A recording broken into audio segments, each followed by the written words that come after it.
Hello, everybody. So I have a really great friend here, Khoa, and I really enjoy listening to him. I think he's a really insightful person. Who he is that he is a behavioral scientist who studies well-being at work and performance at work. And he also seen some concerning trends for society at large in terms of psychological well-being. So, Khoa, welcome to the show. Great to be here. Something that we've talked about together is how people have been feeling like they're mattering less at work these days than before. Can you tell us about that? Oh, of course, yeah. So it's actually start with an interesting trend we see across the workforce. So we track 400,000 people over a period of 7 years. And we see like an interesting trend where there's a decline across all metrics of performances. And we start asking question why and why and why. And one of the reasons that show up is people feel their motivations and the drive to perform has gone down. And we ask further questions like why is this motivations or this drive to perform, to work hard at work has been down. And a big component of that motivation and purpose is the feeling that they matter.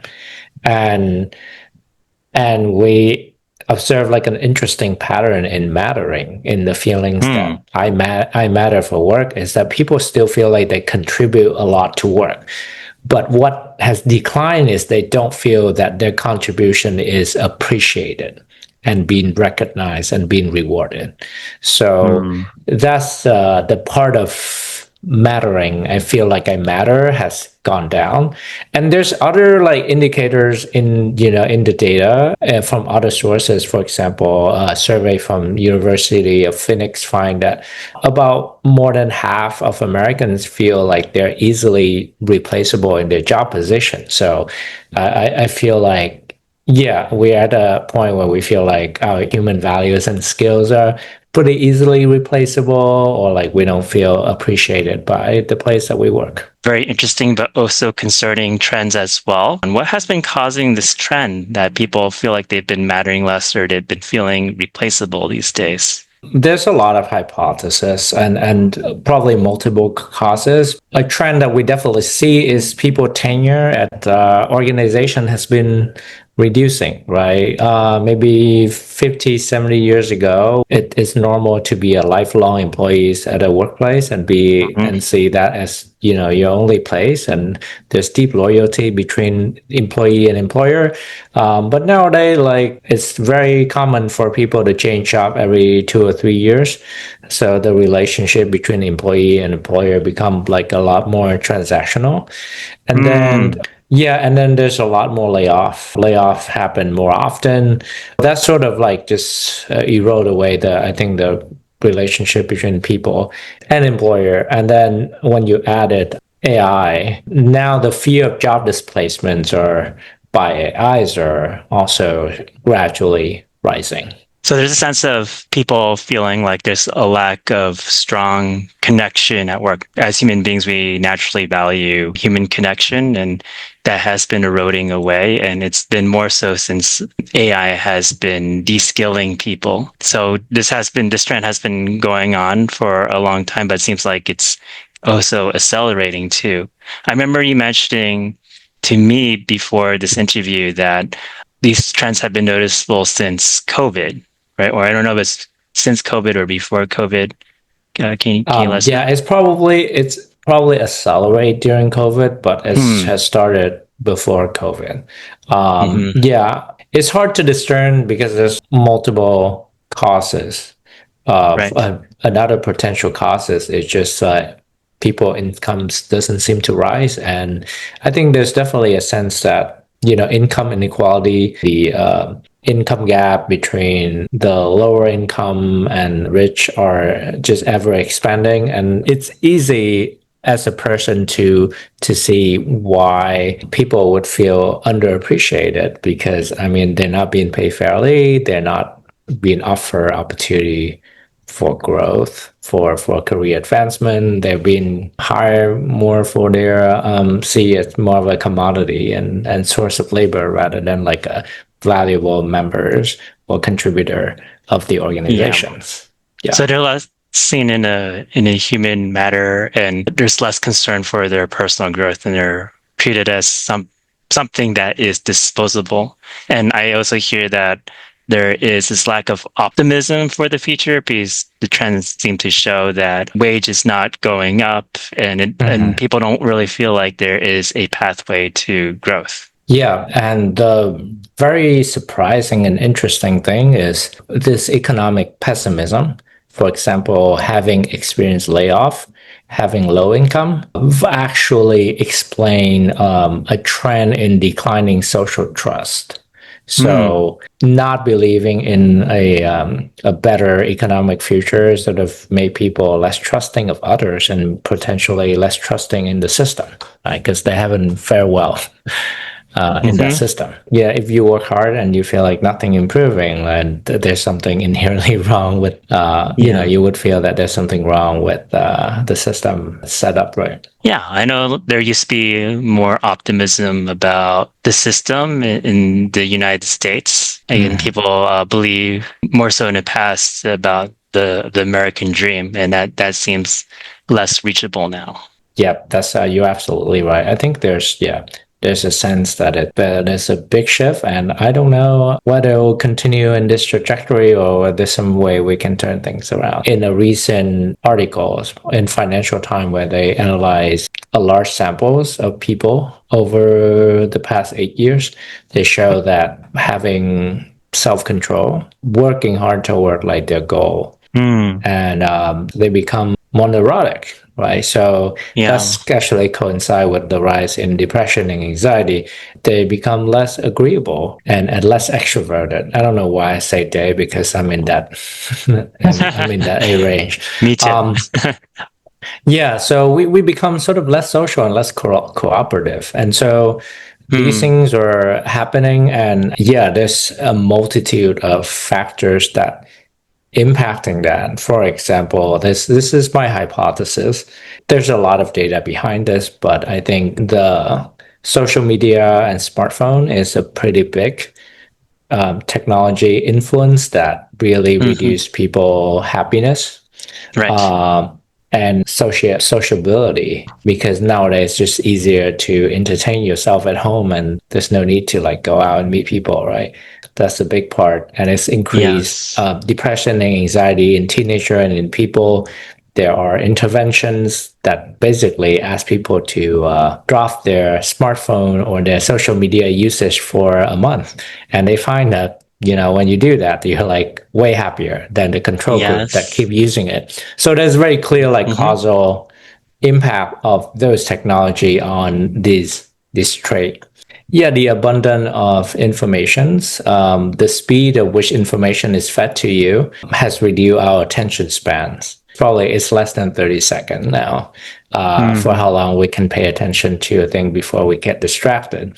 That ability to focus, I think, play a big role in conscientiously pursuing a goal or staying persistent on a task. The cause of that is social media. And I also sense what's Right. happening right now. There's a corrosion of human nature that by nature we Yeah. like to be able to have a sense of purpose and to connect with Yeah. others, and technology Yeah. has eroded that. And the infrastructure for social connection for community it's been, especially in the US, it's been eroding for the past 100 years, right? Several decades, where now we have less avenue for connecting with people in real life. Yeah, there's a book by the sociologist called Robert Putnam that sort of detailed the decline in American community.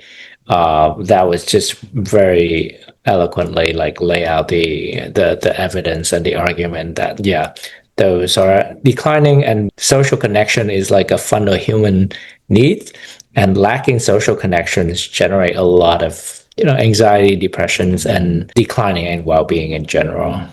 Yeah, that's certainly concerning. My question to you is, what may be some potential ways to address these issues? There is a sea of evidence that I think social connection is among the strongest predictors of happiness and of health, of Hmm. longevity. So loneliness is as deadly as like being a heavy smoker or being a heavy Yeah. drinker. Effort in making social connection in real life and building participating in community, it's going to be extremely beneficial Yeah. for restoring that aspect of your mental health, among other things, Right. yeah. So I would say that's a big part of it.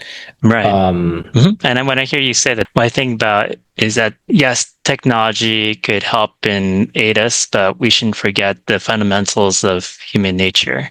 And that is like the right. things that have always existed. Is we are community oriented creatures. Mhm. I personally, I like to use meetup.com because Mhm. it's an avenue, it's a technological avenue, but the aim is to get people in person. So I like to get groups together. I like to be able to get people to socialize and to be able to meaningfully interact about topics that are deep for them, such as spirituality. Yeah, absolutely. And there's a lot of positive psychology intervention to improve well-being, to help you grow in different domain. Hmm. But if I have to name the top one in my head, it'd just be foster your social connections. Yes. Yeah, that's the most immediate one. And exercise. Among exercises, dance is probably the most effective in boosting well-being. And the reason why I emphasize well-being is actually the foundations for resilience and the foundations for performance. Because you can be your best self when you feel depleted and exhausted and like mentally ill Yeah. or Well, like mentally yeah. unwell, right?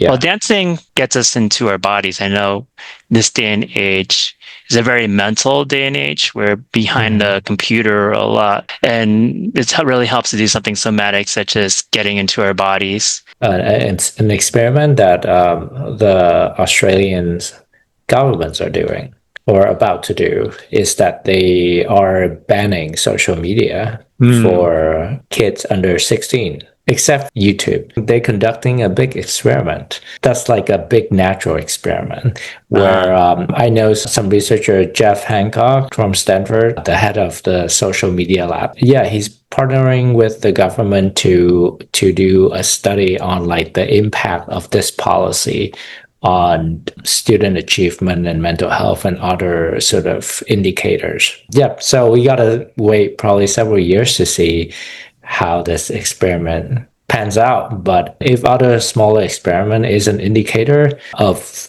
how the result would be, I would expect better positive result on like student academic achievement and mental health and other outcomes. yeah, things need to change at a systemic level, but we could always do things from a grassroots level to really advocate for health and well-being. What's the best for us psychologically, physically, and for our own happiness, and just like really advocate for that. So I'm interested in that person. What is best for humankind in terms of their happiness and their well-being, and hoping that society would prioritize this. Now, a lot of companies they're just incentivized to focus on engagement, like for instance social Mm-hmm, media, and mm-hmm, they're focused on engagement and on making mm-hmm. as much money as possible right now. And so we need to be able to change that whole entire incentive structure. Oh, I absolutely agree. Engagement is the metrics, and attentions and profitability is the metrics.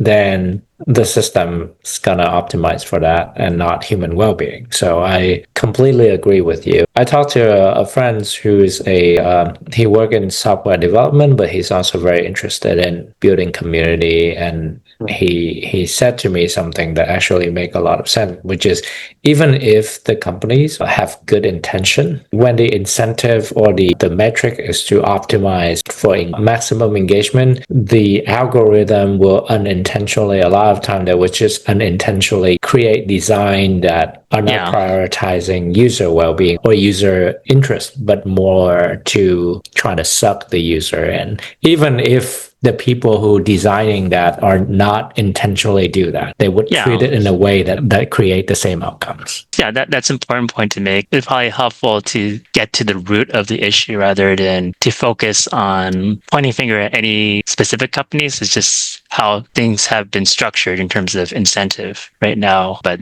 what works right now does not mean that's what's going to work in the future. As you're saying, we could see how it's eroding society.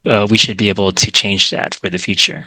I hope so. Yeah. Personally, I feel like we need government regulations. I think the Europeans are doing that better than the US in terms of like really regulating different industry to make sure that human health and well-being and interests are protected. Really wonderful to have you on this show, and thank you for sharing your insight. It's my pleasure. I really always enjoy chatting with you, Leon.